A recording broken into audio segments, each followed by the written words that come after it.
Assalamualaikum warahmatullahi wabarakatuh. Perkenalkan, saya Nurul Afriani dari jurusan Pendidikan Guru Pendidikan Anak Usia Dini, Fakultas Ilmu Pendidikan Universitas Negeri Makassar.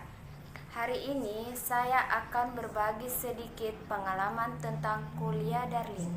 Selama pandemi COVID-19 yang saya ketahui tentang COVID-19, kita dianjurkan untuk tinggal di rumah atau melakukan social distancing, baik dari segi perkuliahan maupun belajar di rumah aja.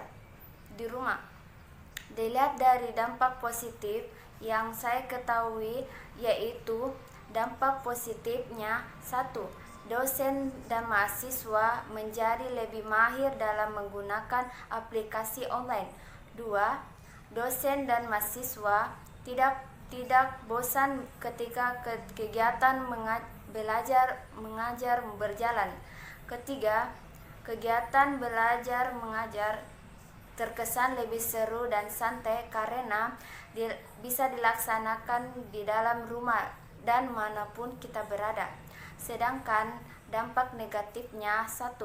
Komunikasi secara langsung face to face menjadi terhambat, baik antara dosen dan dengan mahasiswa maupun mahasiswa dengan mahasiswa lainnya.